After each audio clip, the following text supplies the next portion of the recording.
Hello everyone, welcome to Vandana academy. तो आपकी तैयारी कैसी चल रही है, कमेंट करके अवश्य बताएं। आप अपनी तैयारी को पूर्ण लगन और मेहनत के साथ अवश्य करें और आप ये ठान लें कि आपको हर हालत में अब की बार सीटेट में पास अवश्य होना है। चाहे आप पहली बार दे रहे हो, चाहे आप दूसरी बार दे रहे हो, ठीक है, लेकिन आपको सीटेट अवश्य पास करना है। और ऐसा मतलब आप अपने मन में आत्मविश्वास अवश्य जगाएं कि आप पास हो सकते हैं, आप सफल हो सकते हैं। ठीक है, सीटेट इतना कठिन नहीं है, सिर्फ समझ की बात होती है और हमें अपना टाइम मैनेजमेंट भी करना होता है। और टाइम मैनेजमेंट के लिए आप ज़्यादा से ज़्यादा प्रैक्टिस लगाइए। तो इसीलिए मैं आपको डेली सीडीपी और ईवीएस दोनों के ही पीवाईक्यू चैनल पर आपको मिल रहे हैं। तो आज मैं आपके लिए फिर से ईवीएस का पीवाईक्यू लेके आई हूँ। तो चलो शुरुआत करते हैं। आपका पहला प्रश्न है, निम्नलिखित में से कौन सा एक भारत संघ शासित प्रदेश नहीं है। यानी भारत का एक संघ शासित प्रदेश आपसे इनमें से पूछा है, आपसे नहीं पूछा है। यानी 3 आपके हैं और एक आपका नहीं है। देखो वैसे तो ये नहीं है, तो यहाँ इस पर मैं आपको दिखा दूं कि ये देखो मार्क है, नीचे से आपका डैश लगा हुआ होता है और ये आपका थोड़ा गहरा भी लिखा होता है। ठीक है, कैसा होता है, ये थोड़ा सा गहरा भी होता है। लेकिन जब भी आपसे नोट पूछे तो आपको भी अवश्य इसे अंडरलाइन कर लेना है या गोला कर लेना है, क्योंकि इससे क्या होता है कि आपको ये याद रहता है कि आपसे क्या पूछा जा रहा है। तो क्या ये लद्दाख है, जम्मू कश्मीर है, मणिपुर है या चंडीगढ़ है। तो ये तीनों आपके क्या हैं, ये तीनों आपके संघ शासित प्रदेश हैं और मणिपुर आपका संघ शासित प्रदेश नहीं है। निम्नलिखित में से कौन से कच्चे तेल यानी पेट्रोलियम के उत्पादक हैं। बॉम्बे हाई तथा पश्चिम बंगाल, असम और ओडिशा, गुजरात और तमिलनाडु, बिहार और बॉम्बे हाई। तो राइट आंसर है आपका नंबर 3, गुजरात और तमिलनाडु। अगला प्रश्न है, हमारे देश का संविधान निम्नलिखित में से किसके नेतृत्व में बनाया गया। मोहनदास करमचंद गांधी, सरदार वल्लभ भाई पटेल, डॉक्टर भीम राव बाबा साहेब अम्बेडकर, सर्वपल्ली डॉक्टर राधाकृष्णन। तो राइट आंसर है हमारा नंबर 3, डॉक्टर भीमराव बाबा साहेब अम्बेडकर। अगला प्रश्न देखते हैं, पौधों के लिए किए जाने वाले नीचे दिए गए कार्यों पर विचार कीजिए। पौधे को सहारा देना, हुमस प्रदान करना, भोजन संचित भंडारण करना, पानी और खनिजों को अवशोषित करना। इनमें से जड़ों के क्या कार्य हैं। यानी ये जो 4 कार्य दिए गए हैं, इनमें से आपके जड़ों के क्या क्या कार्य हैं। तो जड़ों के कार्य हैं कि पौधे को सहारा देना, ये भी जड़ों का कार्य है। भोजन को संचित या भंडारण करना, ये भी जड़ों का कार्य है। और पानी और खनिजों को अवशोषित करना, ये भी है। हुमस प्रदान करना, ये आपकी जड़ों का कार्य नहीं है। तो राइट आंसर आपका हो जाएगा ए, सी और डी, नंबर 4, ऑप्शन 4 आपका इज करेक्ट। अगला प्रश्न है, पोचमपल्ली भारत के दक्षिणी राज्य का एक कस्बा है जो सुंदरता से डिजाइन की गई चमकदार रंगों की पोचमपल्ली साड़ियाँ और विशेष प्रकार की बुनाई, जिसे पोचमपल्ली भी कहते हैं, के लिए प्रसिद्ध है। ये कस्बा अब किस राज्य का भाग है। तो राइट आंसर आपका क्या होगा, कर्नाटक, केरल, तेलंगाना और तमिलनाडु।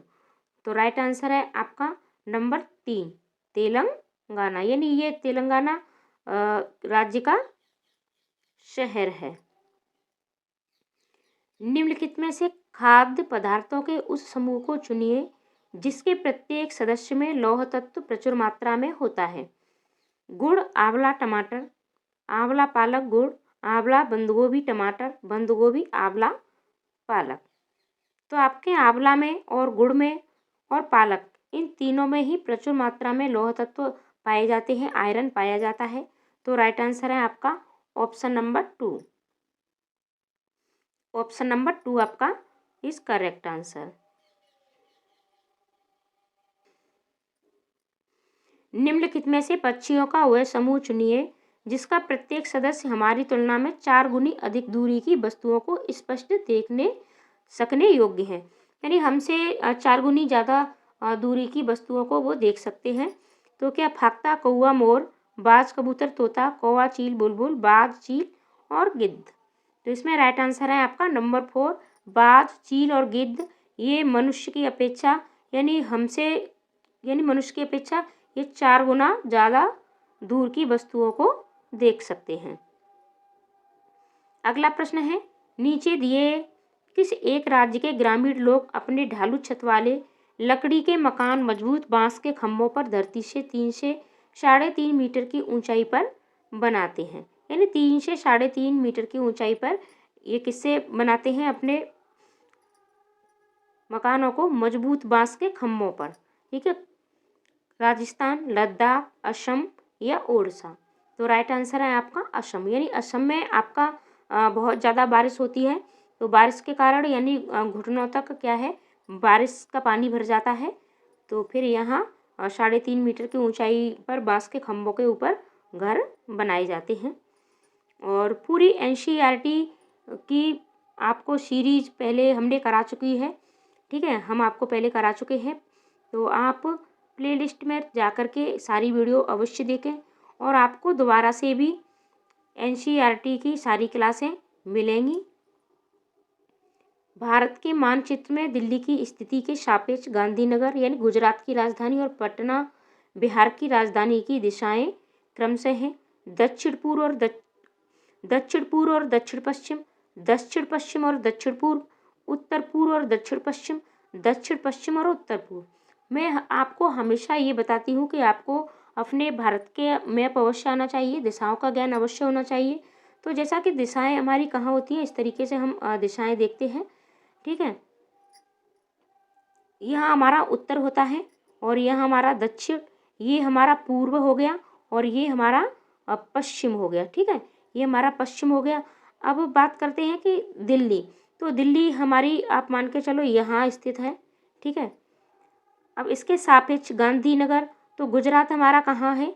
गुजरात हमारा जब भी हम भारत का मैप बनाएंगे तो गुजरात हमारा यहाँ आएगा। ठीक है, और फिर पटना हमारा इधर की साइड आएगा यानी बिहार। तो अब आपसे दिशाएं पूछा है, तो राइट आंसर है आपका नंबर 2 दक्षिण पश्चिम और दक्षिण पूर्व। ठीक है, तो हम जब भी दिशाओं का ज्ञान करते हैं, ये हमारी मेन दिशाएं हो गई उत्तर, दक्षिण, पश्चिम और पूर्व। फिर ये बीच में से हम इन ऐसे दिशाओं का ज्ञान भी करते हैं। ठीक है, ये हमारी दिशा कहाँ आएगी? ये बीच वाली, इसे हम दक्षिण पूर्व बोलेंगे और ये हमारी दक्षिण पश्चिम। तो हमारा सबसे पहले पूछा है आपसे गांधीनगर यानी गुजरात की राजधानी, तो ये हमारा क्या हो गया? दक्षिण पश्चिम हो गया। ये दक्षिण पश्चिम क्योंकि गुजरात हमारा यहाँ है। और फिर हमसे बिहार यानी पटना के बारे में यानी बिहार की राजधानी के बारे में पूछा है, तो ये हमारा दक्षिण पश्चिम यहाँ हो गया। तो राइट आंसर आपका क्या हुआ? राइट आंसर आपका हो गया ऑप्शन नंबर 2 दक्षिण पश्चिम और दक्षिण पूर्व। यानी आपको दिशाओं का ज्ञान अवश्य होना चाहिए। अगला प्रश्न है, निम्नलिखित में से किसने मटर के पौधों के साथ प्रयोग किए और ये पाया कि मटर के पौधों में कुछ ऐसे लक्षण होते हैं जो जोड़ियों में पाए जाते हैं, जैसे चिकने या खुरदरे, लंबे या बौने, पीले या हरे आदि? Doctor M S. Swaminathan, Gregor Johann Mendel, George मेस्टर, चार्ल्स डार्विन? तो राइट आंसर आपका क्या है? राइट आंसर है आपका number 2 Gregor John Mendel. M S. Swaminathan कौन थे? आप कमेंट करके आप हमें अवश्य बताएं। निम्नलिखित में से कौन सा एनसीईआरटी 2005 के अनुसार ईवीएस पाठ्यक्रम में सुझाए गए 6 विषयों में से एक है? पदार्थ, प्राकृतिक संसाधन, चीज़ें जो हम बनाते हैं और करते हैं, चीज़ें कैसे काम करती हैं? तो राइट आंसर है आपका नंबर 3 यानी चीज़ें जो हम बनाते हैं और करते हैं। ये आपके ईवीएस पाठ्यक्रम में यानी जो 6 विषय हैं, आपकी जो थीम है वो 6 विषयों में विभाजित है और आपको अपने सिलेबस के अनुसार ये थीम अवश्य पता होंगी। तो आप हमें कमेंट करके अवश्य बताएं कि आपको पता है या नहीं है। तो राइट आंसर है आपका number 3 things we make and do. अगला प्रश्न है, उपाख्यान अभिलेखों में क्या नहीं दर्ज करना चाहिए? मुख्य रूप से समस्याग्रस्त स्थितियों की पहचान करना, निर्णय वाले कथनों को लिखना, मजबूतियों और कमजोरियों की पहचान करना, बच्चे की रुचियों और संबंधों आदि की पहचान करना। तो इसमें आपका राइट आंसर क्या होगा? यानी आपको इसमें से क्या पूछा है आपसे, नहीं दर्ज करना चाहिए। यानी उपाख्यान अभिलेख है, तो इसमें से आप इनमें मतलब क्या आपको दर्ज नहीं करना है और क्या आप इनमें दर्ज कर सकते हैं, ये आपको बताना है। तो राइट आंसर आपका क्या होगा? राइट आंसर आपका हो जाएगा नंबर ए और बी। यानी मुख्य रूप से समस्याग्रस्त स्थितियों की पहचान करना, और बी आपका निर्णय वाले कथनों को लिखना।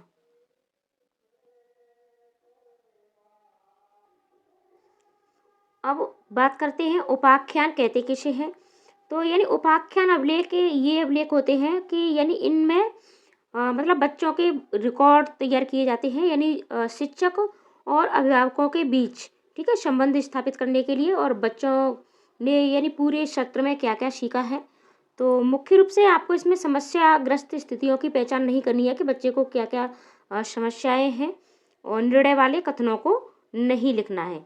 मजबूतियों और कमजोरियों की पहचान आपको अवश्य करनी है, और बच्चे की रुचि और संबंधों को भी पहचाना, यानी बच्चा किस किस चीज़ में रुचि रखता है, ठीक है, तो ये चीज़ें आपको अवश्य देखनी है। तो उसका मतलब उसके साथ क्या संबंध है, ये चीज़ें आपको देखनी है। और आपसे क्या पूछा था, इसमें नहीं पूछा था, तो इसलिए राइट आंसर आपका क्या है? नंबर ए और बी। आगे बढ़ते हैं हम। आप एक एकीकृत ईवीएस कक्षा के लिए कैसी योजना बनाएंगे?